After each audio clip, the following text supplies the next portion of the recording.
ওরে দুনিয়ার মানুষ, তোমরা আমাদের কথা শুনতে চাও না? একটা গরু কেউ যদি বলি আমাদের কথা শোনে, এই কথা বইলা দূরে বলে একটা গরু বান্দার ডাক দিয়েছে, গরু এদিকে আয়। জজবার হালাতে ডাক দেওয়ার সঙ্গে সঙ্গে গরু নাকি রশি ছিঁড়া দৌড় দিয়ে সে সামনে দাঁড়াইয়া গেছে। ওমর ফারুক রাদিয়াল্লাহু তাআলা আনহু নীল দরিয়ার পানি যখন শুকায়া গেল, বাজান যুবতী একটা সুন্দরী মেয়েকে জবাই দেওয়ার পরে পানি নদীতে আসবে, পানি এত গুরুত্বপূর্ণ, না খাইয়া মানুষ মারা যাবে, ফসল হবে না, ফসল না খাইয়া মানুষ মরবে। যখন তার কাছে সংবাদ গেল নীল নদীর পানি শুকাইছে, আমির একটা সুন্দরী যুবতী মেয়েকে বলি না দিলে পানি আসবে না। আমির বলে, ব্যাপার কি? একটা যুবতী মেয়ে জবাইয়ের ভিতরে পানি আসার শক্তি না আসা, আমার মালিকের শক্তি কোথায়? তখন তিনি নদীর কাছে চিঠি লেখে, হে নীল নদী,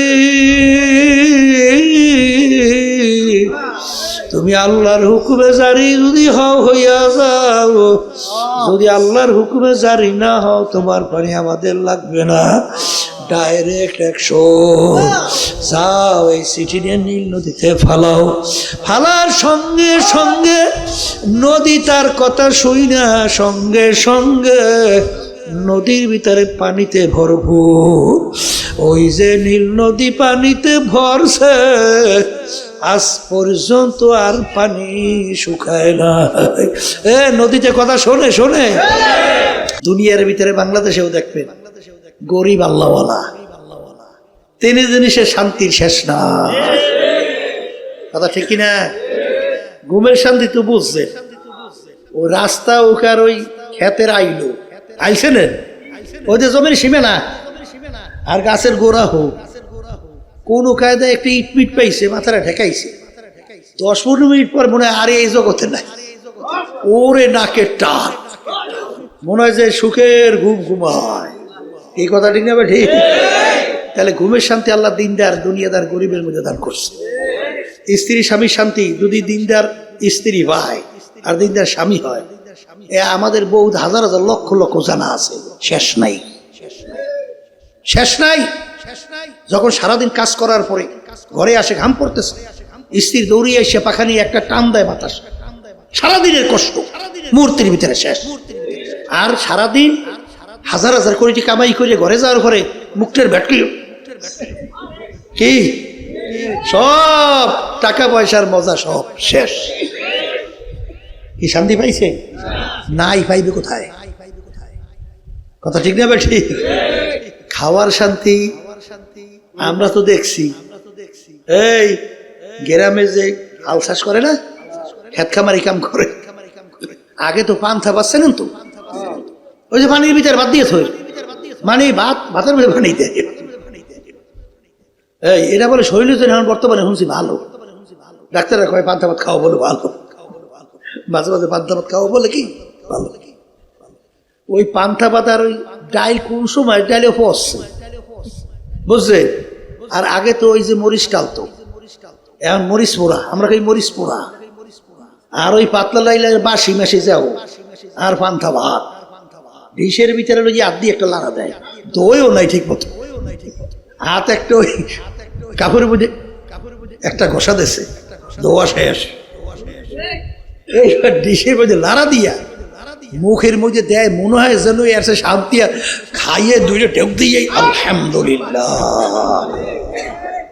আল্লাহ নেমাত খাওয়াইলেন। এই যদি পেটের ভিতরে মুখের জিহ্বার ভিতরে যদি খাওয়ার শান্তিটা না থাকে, কোরমা পোলাও হাজার উন্নত মানের খাদ্য ও সাইরি মতো লাগে না? আর যদি পেটের ভিতরে এবং জিহ্বার স্বাদ থাকে, মরিচ পুরা ডাইল দিয়ে টান দিয়ে খায়, 7 দিন শেষ না। আসলে বাস্তবে এইটা দুনিয়া শান্তির জায়গা না, আর দুনিয়া দারুল মেহনেওয়াল বালা। দুনিয়াটা হলো বালা মুসিবতের জায়গা, কষ্ট ক্লেশের জায়গা, বিপদ আপদের জায়গা, রোগ ব্যাধির জায়গা, সমস্যার জায়গা। এখানে কেউ শান্তি চাইলে কোনোদিন পায় না, পাবে না। কথা ঠিক কিনা? এই যে আমার ভাইদেরকে বলবো, পর্দা আলে মা বোনরা যারা বলতে বসতে, এই আল্লাহ আমাদেরকে দুনিয়া পাঠিয়েছে কিসের জন্য বলেন? পরীক্ষার হলে পরীক্ষার জন্যে। আবার কন,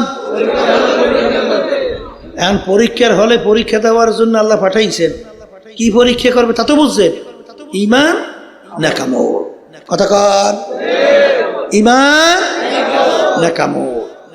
এখন আমার ভাইদেরকে বলবো, পর্দা আলে মা বোনদেরকে বলবো, শোনেন, তামাম দুনিয়া যত জাতি বিচরণ করে বসবাস করে, সব জাতি পরকাল বিশ্বাস করে না? না করে না? করে না? এই আমরা মুসলমান, আমরাও তো পরকাল বিশ্বাস করি। হিন্দুরা, খ্রিস্টানরা, এই ইহুদিরা, অন্যান্য বিজাতিরা, তাহলে সবাই তো পরকাল বিশ্বাস করে, আমরাও করি। এখন দুনিয়ার ভিতরে ইতিহাস পড়লে, পর্যালোচনা করলে দেখবেন একমাত্র মুসলমান জাতি ছাড়া চ্যালেঞ্জের মাধ্যমে বুক ফুলাইয়া গলা টান কইরা অন্য কোন জাতি দুনিয়া চ্যালেঞ্জে টিকতে পারে না। একমাত্র মুসলমান জাতি আমরা চ্যালেঞ্জের মাধ্যমে দুনিয়ার ভিতরে বুক টান কইরা গলা টান করে বুক ফুলাইয়া দুনিয়া বাইচে আছে। কথা ঠিক? এখন মুসলমান আমরা আজকে তামাম দুনিয়ার ভিতরে আমরা একমাত্র আল্লাহর বান্দা, আল্লাহর রসুলের উম্মত, জোর গলায় তার হুকুম এবং নবীর তরিকা অনুযায়ী আমরা আল্লাহর ফজল করবে চলছি। কথা ঠিক কিনা? তাই যেহেতু চলতেছি, এখন আমরা দুনিয়ার জিন্দিগিটা কি আমাদের এই চিরস্থায়ী না অস্থায়ী? অস্থায়ী জিন্দিগির মধ্যে আল্লাহ আমাদেরকে পরীক্ষার জন্য পাঠাইছে।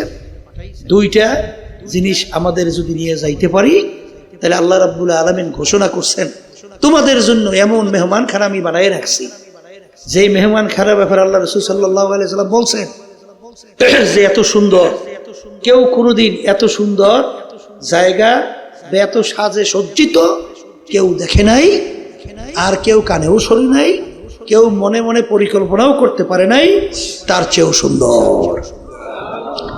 এই বেহেশত তোমাদেরকে আমি দান করব। আল্লাহ আপনি আমাকে আমাদের সবার জন্য কবুল করে নেন।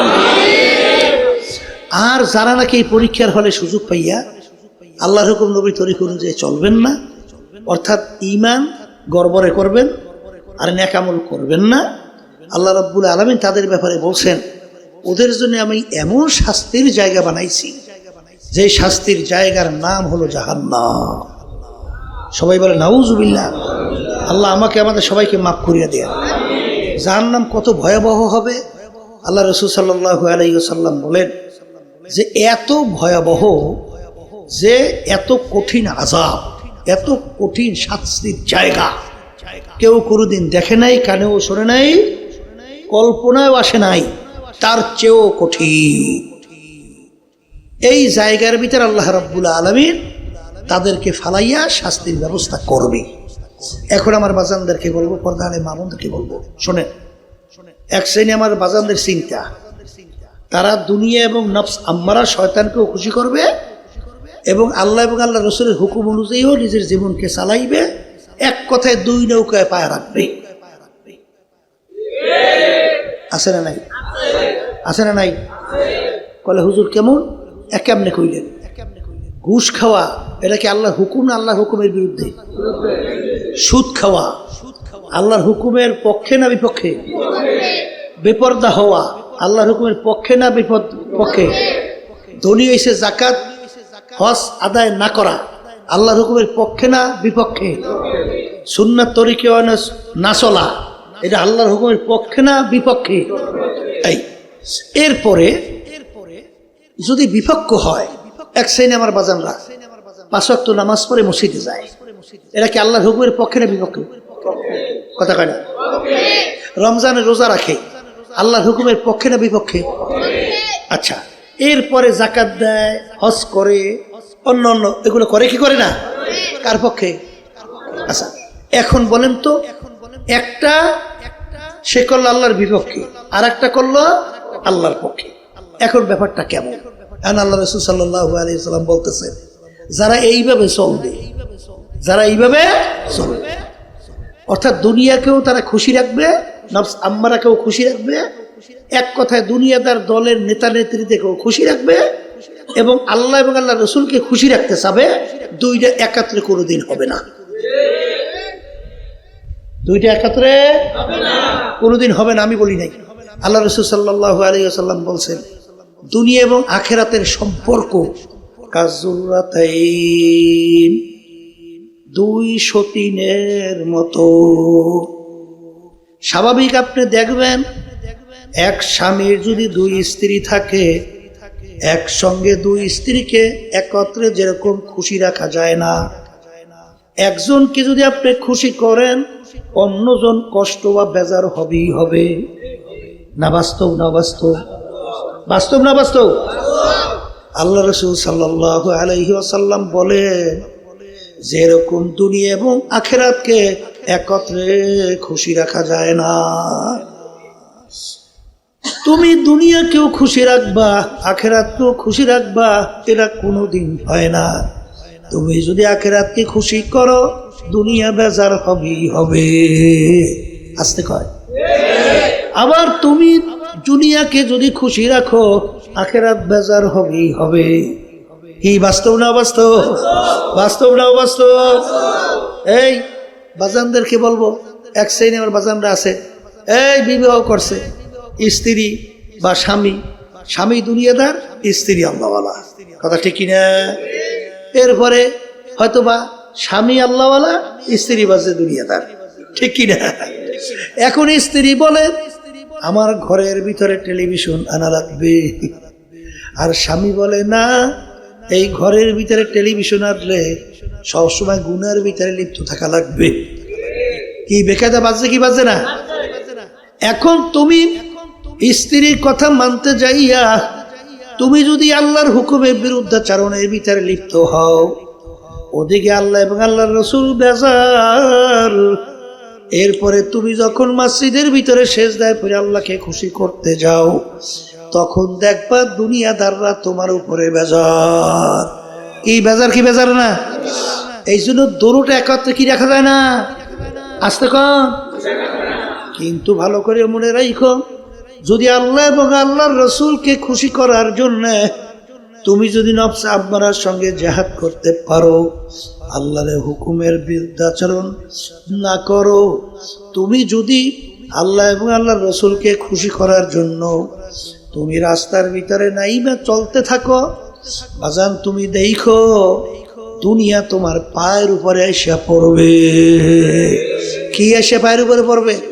আবার কোন কি পায়ের উপরে পড়বে? বাস্তবতা আছে না নাই? একই তো বাস্তবতা আছে, আছে না? আছে না? বাস্তবতার কোনো শেষ নাই। কিন্তু তুমি জানি রাখো, এক শ্রেণীর আলেম ওলামা আমাদের একত্রে যাইতে ভাই, আমরা কই যাইতে ভাই, কথা ঠিক না ভাই? এক শ্রেণী আমার আলেম ওলামা আমার বাজানরা, মুফতি মুহাদ্দিস আমার বাজানরা, তারা কিন্তু দেখবেন আল্লাহ মাফ করুক, দুনিয়াকে খুশি করার জন্যে, বিভিন্ন পদের জন্য, সম্মানের জন্য, টাকার জন্য বিভিন্ন কায়দায় কায়দায় ইসলাম আল্লাহ এবং আল্লাহ রাসূলের হুকুম এর বিরুদ্ধাচারণ কইরা তাদের বিভিন্ন অবস্থান আমরা দেখতে পাই। আজকে কথা ঠিক না বেঠি? আবার আল্লাহকে খুশি করার জন্য সে মসজিদের ভিতরে সেজদায় পইরা কবলের ভিতরে দাগ পড়ে, তাহাজ্জুদের নামাজ পড়ে, তাসবিহ নিয়ে মাওলার জিকির করে, কিন্তু ওদিকে দুনিয়াদারদেরকে খুশি করার জন্য বিভিন্ন ধরনের প্ল্যান প্রোগ্রাম আঁকে। কিন্তু ভালো করে যাই না রাইখো, তুমি খসরাত দুনিয়া ওয়াল আখিরাত। দুনিয়াদার বিভিন্ন মানুষ কিন্তু তোমার ব্যাপারে মন্তব্য করবে, আসলে লোকটা লেবাস সুরাতে আলেম, ভিতরটা দুনিয়াদার শয়তান। কি কথা কয় না দেখি? এই বাস্তব কিন্তু বাস্তব। সম্মান তো দূরের কথা, মনে মনে ঘৃণা করে, ঘৃণা করে। কি করে? মনে মনে ঘৃণা করে। বাস্তব কথা ঠিক না? এই জন্য আমার বাজানদেরকে বলবো, পর্দার এই মা বোনদেরকে বলবো, যাইয়া দেখো ইয়ারউদ্দিন সাহেব রহমাতুল্লাহ আলাইহি পটুয়াখালী জেলা মির্জাগঞ্জ নদীর কিনারার ভিতরে ঘুমায় আছে। বাজান সে কিন্তু দুনিয়ার ভিতরে সাধারণ একজন লোক ছিল, ব্যবসায়ী, দোকানদার, বাহালি অর্থাৎ বিভিন্ন পেঁয়াজ রসুন আদা সহ বিক্রি করত। যাইয়া দেখো লক্ষ লক্ষ মানুষ তার কবরের পাশে যায়, সালাম দেয়, দু চোখের পানি ছাইরা দোয়া করে। বাজার আমি কয়েক বছর মাসখানিক, কয়েক মাস মানে বছর খানিক হইতে পারে, আমি স্পিড বোর্ডে যাইতেছি, হঠাৎ দেখি ড্রাইভার ওখানে হঠাৎ বোটটাকে টবের করলো। ব্যাপার কি? পাশেই তাকাইয়া দেখি ইয়ারউদ্দিন সাহেব রহমাতুল্লাহ আলাইহি তারা কবর ওখানে। যত লঞ্চ স্টিমার ওই নদী দিয়ে যায়, তার কবরের পাশ থেকে যখন রওনা করে, লঞ্চ স্টিমার টবের কইরা থামাইয়া সম্মান দেখাইয়া তারপর সামনের দিকে যায়। ময়রাও মনে হয় বাসাই করে। আর ওদিকে বড় অনেক বাংলাদেশের ভিতরে বড় ধনী, সম্পদের কোনো শেষ নাই, ক্ষমতার কোনো শেষ নাই। যাইয়া দেখো বিভিন্ন হাইকোর্ট সহ মাজারের ভিতরে পইরা রয়েছে। একজন আল্লাহওয়ালা দিনদার মানুষ ওর কবরের পাশে যে একটু সালামও তো দেয় না, দোয়াও কিন্তু করে না। আমানু শাহ রহমাতুল্লাহ আলাইহি চিটাঙের মাটিতে ঘুমায় রয়েছে। বাজান ইতিহাস পড়লে দেখবা সে একজন জজের চাপরাশি, অর্থাৎ জজ সাহেব এজলাসে বিচার করত, আর তার মাথার উপরে টাইনা মাথায় বাতাস করত। বাজান আগের যুগে তো এরকম ইলেকট্রিক ফ্যান ছিল না, এরকম সুন্দর ব্যবস্থা ছিল না, তখন মাথার উপরে টাইনা বাতাস করত। তাদেরকে বলা হতো চাপরাশি নাকি। বাজান দাইয়া তালাশ করে দেখো কেমনে সম্মানিত আল্লাহ বানায়। সেই জজ সাহেব তার কোনো খবর নাই। আর আমানু শাহ রহমাতুল্লাহ আলাইহি চিটাঙের মাটিতে ঘুমায় রয়েছে। কিয়ামত পর্যন্ত মানুষ তার জন্য দোয়া করে স্মরণ করতে থাকবে। সম্মান বাড়ছে না কমছে? আল্লাহর বান্দারা, পর্দারে মা বোনেরা, যাইয়ে দেখো সিলেটের মাটিতে শাহজালাল রহমাতুল্লাহি আলাইহি, ইয়ামানি রহমাতুল্লাহি আলাইহি, শাহজালাল ইয়ামানি রহমাতুল্লাহ আলাইহি বাজান সিলেটের মাটিতে ঘুমায়া রয়েছে। শাহপরান রহমাতুল্লাহ আলাইহি সিলেটের মাটিতে ঘুমায়া রয়েছে। বাজান যাইয়া দেখো লক্ষ লক্ষ মানুষ কবরের পাশে যায়, ভয়তে মনে অস্থির, একটু শব্দ করে না, ময়ূরাও বাদশাহী করে। হে বড় লোক আমার বাবারা, ধনী আমার বাবারা, হে ক্ষমতা সম্পূর্ণ আমার বাবারা, হে পর্দার আড়ালের বাবারা, কোন দুনিয়ার পিছনে পড়ছ, কোন সম্মানের পিছনে পড়ছ, কোন সম্পদের পিছনে পড়ছ। বাজান দুনিয়া কিন্তু শান্তির জায়গা না, কেউ কোনোদিন পায় না, কেউ কোনোদিন পাবে না। কিন্তু মনে রাখি বাজান, যারা নাকি দুনিয়া খুশি করতে চাও, দলের নেতা নেত্রীকে খুশি করতে চাও, দুনিয়াদারদেরকে খুশি করতে চাও, ওদিকে আল্লাহ এবং আল্লাহ রসুলকেও খুশি করতে চাও, আসলে পাবা না একটাও। তোমাকে দুনিয়াদাররা মনে রাখে এরা একটা মুনাফেক, এরা একটা দুনিয়াদার, এরা একটা লুভি। আরে তাদের কাছেও সম্মান নাই, আর আল্লাহ এবং আল্লাহর রসুলের কাছেও অসম্মান হয়ে ওঠা লাগবে। জোরে বলেন কথা ঠিক কিনা? এই জন্য আমার বাজানদেরকে বলবো, পর্দারে মা বোনদেরকে বলবো, দু কিস্তি পর নেহাদানকে সেরা যায়। এ আল্লাহর বান্দারা, পর্দারে মা বোনেরা, দুই নৌকার ভিতরে দুই পা যদি তুমি লাগাও, দুই পাশ থেকে নৌকা যখন সরবে, তোমার ধ্বংস করার কোনো উপায় থাকবে না। বাজান তুমি আল্লাহ এবং আল্লাহর রসুলের হুকুম অনুযায়ী চলো, দেখবা দুনিয়াতে আল্লাহর ফজলে তুমি সম্মানিত হবা, রেজেকের কোনো অভাব থাকবে না, এমন কি মাখলুকাত পর্যন্ত তোমাকে সম্মান করবে। জোরে বলো কথা ঠিক কিনা? এমন কি আরে তোমার বিরহে বেদনায় আসমান পর্যন্ত কাঁদবে। যার বাস্তবতা আমার আব্বাজান ফজলুল করিম রহমাতুল্লাহ আলাইহি দুনিয়ার থেকে বিদায় নেওয়ার পরে বাজার আকাশ একেবারে ঝকঝকে পরিষ্কার। হঠাৎ দেখি হালকা একটু মেঘাচ্ছন্ন হইয়া একটু পিরি পিরি হালকা হালকা আকাশ কাইদা, আবার যেই আকাশ সেই আকাশ পরিষ্কার। দেখছো দেখছো দেখছো, দেখো আসমান পর্যন্ত কাঁদবে। আল্লাহু আল্লাহ। আমার দাদা রহমাতুল্লাহি আলাইহি তার কথা শুনছিলাম ফরিদপুর কয়ারিয়া। দাদা রহমাতুল্লাহি আলাইহি বয়ান করতেছেন আর বলতেছেন, ওরে দুনিয়ার মানুষ, তোমরা আমাদের কথা শুনতে চাও না? একটা গরুকেও যদি বলি আমাদের কথা শোনে, এই কথা বইলা দূরে বলে একটা গরু বান্দার ডাক দিয়েছে, গরু এদিকে আয়। জজবার হালাতে ডাক দেওয়ার সঙ্গে সঙ্গে গরু নাকি রশি ছিঁড়া দৌড় দিয়ে সে সামনে দাঁড়াইয়া গেছে।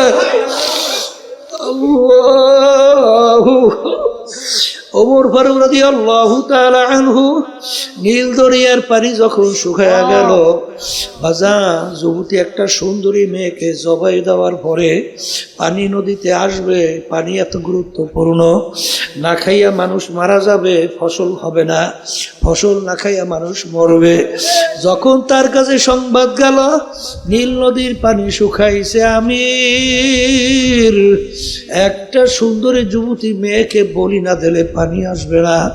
আমির বলে, ব্যাপার কি? একটা যুবতী মেয়ে জবাইয়ের ভিতরে পানি আসার শক্তি না আসা, আমার মালিকের শক্তি কোথায়?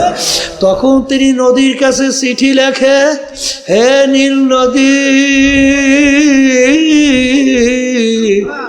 তুমি আল্লাহর হুকুমে জারি যদি হও হইয়া যাও, যদি আল্লাহর হুকুমে জারি না হও তোমার পানি আমাদের লাগবে না, ডাইরেক্ট 100 যাও, এই চিঠি নিয়ে নীল নদীতে ফালাও। ফালার সঙ্গে সঙ্গে নদী তার কথা শুই না, সঙ্গে সঙ্গে নদীর ভিতরে পানিতে ভরপুর। ওই যে নীল নদী পানিতে ভরছে, আজ পর্যন্ত আর পানি শুকায় না। নদীতে কথা শোনে শোনে। সাহাবায়ে কেরামদের ইতিহাস পড়লে দেখবা বাজান, সাহাবায়ে কেরামদের একদল জামাত আরে দিনের দাওয়াত নিয়ে যখন এলাকার ভিতরে গেল, এলাকার লোকগুলো এত খারাপ প্রকৃতি, সাহাবায়ে কেরামদের দিনের দাওয়াত তো শুনলই না, বরঞ্চ তাদের সঙ্গে দুর্ব্যবহার তো করলই। এমনকি রাত্রি হয়ে গেল, কোথায় যাপন করবে? সাহাবায়ে কেরাম কি অবস্থা, বসতেও দেয় না। সাহাবায়ে কেরামদের দলের আমি ডাক দিয়া বলে, যেহেতু কোনো জায়গা পাই নাই, আজকে আমরা রাত্রি যাপন করব জঙ্গলের মধ্যে। যখন সাহাবায়ে কেরাম জামাত নিয়ে জঙ্গলে ঢোকে, তখন ওই দুনিয়াদাররা হাসে আর বলে, দেখছো, শুনছিলাম তো মুসলমান পাগলের জাত, দেখো কত বড় পাগল। আরে জঙ্গলের ভিতরে ওরা ঢোকে, জঙ্গলের ভিতরে বিষাক্ত সাপের অভাব নাই, সিংহ বাঘের কোনো অভাব নাই। ওরা জঙ্গলে ঢুকবে আর সিংহ বাঘ ওদেরকে ধরবে, খাবে, একজনকে তার কালকে পাওয়া যাবে না। বাজান ওরা তো হাসাহাসি করে, কিন্তু সাহাবায়ে কেরামদের জামাত জঙ্গলে ঢুইকা জংলা পশু পাখিকে লক্ষ্য কইরা ওয়াজ করে, বক্তব্য দেয়। কি দেয়? কাদেরকে দেয়? কাদেরকে? জংলা পশু পাখি। ইয়া হারে, জংলা পশু পাখিদেরকে বক্তব্য দিয়া শুনে আমি। এই জংলা পশু পাখিরা, আমরা আল্লাহর হাবিবের একদল সাহাবারা আসছি, আজকে রাত্রে আমরা এখানে যাপন করতে চাই, তোমরা এখান থেকে জায়গা পরিষ্কার করিয়া সইরা যাও, এখান থেকে সরো। আরে আমির বক্তব্য দিতে কথার কথা দেরি, বাঘ তার বাচ্চাকে মুখের ভিতরে কামড় দিয়া দাও, সিংহ তার বাচ্চাকে মুখের ভিতরে নিয়ে দৌড়, সাপ গর্তের থেকে উইঠা দৌড়, এমনকি গর্তের পিপিলিকা পর্যন্ত ওইটা জায়গা একেবারে পরিষ্কার। জঙ্গলা পশু কথা শোনে শোনে শোনে। এই জন্য আমার বাজানদেরকে বলবো, পর্দালে মা বোনদেরকে বলবো, দুনিয়াদার পাগল আমার বাবারা, দুনিয়া এবং আখেরাতের পরিচয় যদি আল্লাহর ফজলে একবার আসে, ওই আল্লাহর বান্দা বান্দি কখনোই দুনিয়াকে খুশি আল্লাহকে আল্লাহ রসুলকে বেজার কইরা কোনোদিন সেই পথে হাঁটবে না। জোরে বলেন কথা ঠিক কিনা? বাজান, দুনিয়া সম্পর্কে একটু চিন্তা করো। দুনিয়া দারুল মেহনওয়াল বালা, বালা মুসিবতের জায়গা, কষ্ট ক্লেশের জায়গা।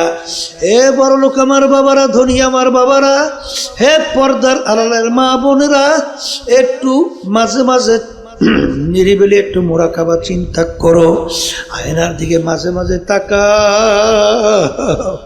আল্লাহ, কোথার থেকে রাত্র গেল, কোথার থেকে দিন গেল, কোথার থেকে সপ্তাহ গেল, মাস গেল, বছর গেল, কোথার থেকে যুগ গেল, কোথার থেকে এক দোকান থেকে চাউল কিনলাম, এক দোকান থেকেই মালামাল সদাই করলাম, কিন্তু এক শ্রেণীর ওরা খাইয়ে আস্তে আস্তে যুবক হয়, আর আমি আস্তে আস্তে আমার কাঁচাদারি পাইকা বুড়া হয়, দাঁতগুলা পইরা বুড়া হয়। আয়নার সামনে তাকাইয়া দেখি একই জিনিস খাওয়ার পরে কিভাবে আমার এরকম পরিবর্তন আসলো। এরকম ভাবে লাঠি নিয়ে অনেক সময় ঠ্যাক দিয়ে হাঁটে, বলে কেমন জানি জিজ্ঞাসা করলে, বাজান আপনি লাঠি দিয়া ঠক্কর ঠক্কর করে হাঁটেন, কি তালাশ করেন? কেমন জানি উত্তর দেয়, বাজান আমি লাঠি দিয়া তালাশ করি আমার জওয়ানিটা কোথায় গেল।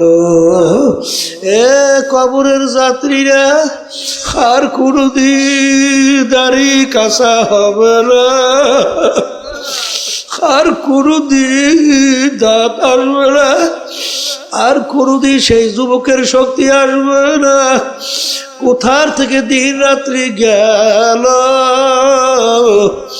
কিয়ামতের ময়দানে একজন আর একজনকে প্রশ্ন করবা, আমার ভাই কামলা বিছনা, আমরা দুনিয়ার মধ্যে কতদিন ছিলাম? আল্লাহ স্মরণ করায় দেওয়ার জন্য তোমাকে আমাকে বলতেছে। আল্লাহর বান্দা বান্দিরা, একজন আর একজনকে কিয়ামতের ময়দানে জিজ্ঞাসা করবে, কামলা বিছনা, ভাই আমরা দুনিয়ার ভিতরে কতদিন ছিলাম? একজনে উত্তর দিবে, লাবিসনা ইয়াওমান আও বা'দা ইয়াওম, একদিন অথবা একদিনের কিছু অংশ মনে হয় ছিলাম, একদিন অথবা একদিনের কিছু অংশ মনে হয় ছিলাম। আর একজন বলবে, না না না, তোমাদের হিসাব মনে হয় ঠিক হয় নাই, আমার তো মনে হয় ঘরের এক দরজার থেকে ঢুকলাম, অন্য দরওয়াজা থেকে বের হয়ে আসলাম। হাস আলিল আদির, যারা হিসাব রাখছে তাদের কাছে জিজ্ঞাসা করো, আমরা দুনিয়ার ভিতরে কতদিন ছিলাম? আমার তো মনে হয় এক দরজার থেকে ঢুকলাম, অন্য দরজা থেকে বের হয়ে আসলাম, এই তো আমার কাছে দুনিয়ার জিন্দেগি মনে হয়। এই জন্য আমার বাজানদেরকে বলবো, পর্দালে মা বোনদেরকে বলবো, দুনিয়ার মোহ, দুনিয়ার সম্মান, দুনিয়ার সম্পদ, দুনিয়ার সম্মান, দুনিয়ার বিভিন্ন ক্ষমতা এমনভাবে গ্রাস করছে, সব কিছু অন্ধের মতো দেখে, কিন্তু বাজান রে, হারামে কিন্তু আরাম নাই। মুখ খুলে বলো, হারামে কিন্তু আরাম নাই। বলো বলো বলো। হারামে কিন্তু আরাম নাই, কেউ কোনোদিন পায় নাই, কেউ কোনোদিন পাবে না। যদি তাই হয় মুসলমান যারা ঈমান আনছেন, আল্লাহকে বিশ্বাস করেন, আখিরাতকে বিশ্বাস করেন, আমি সেই বাজানদেরকে বলবো, পর্দালে মা বোনদেরকে বলবো, বাজান একবার এক সিনেমার বাজানরা, পর্দালে মা বোনেরা ঠিক মতো এখনো 5 ওয়াক্ত নামাজ পড়েন না, আছে না নাই? ঠিক মতো এখনো রমজানের রোজা রাখেন না, ঠিক মতো আল্লাহর হুকুম পর্দা ফরজ আদায় করেন না। বাজার এক শ্রেণী এখনো দেখা যায় নামাজও পড়ে, সব আমলই ঠিক আছে, কিন্তু এখনো খাস পর্দা করতে পারে নাই, জোরে এখন আছে না নাই? কিন্তু আমার বাজানদেরকে বলবো, আমার বুকেও রাগ কইরো না, পর্দায় হুকুমটা তো আমি করি নাই, আমি করছি। কোন মোল্লা মৌলবি করছে? কে করছে? আল্লাহ।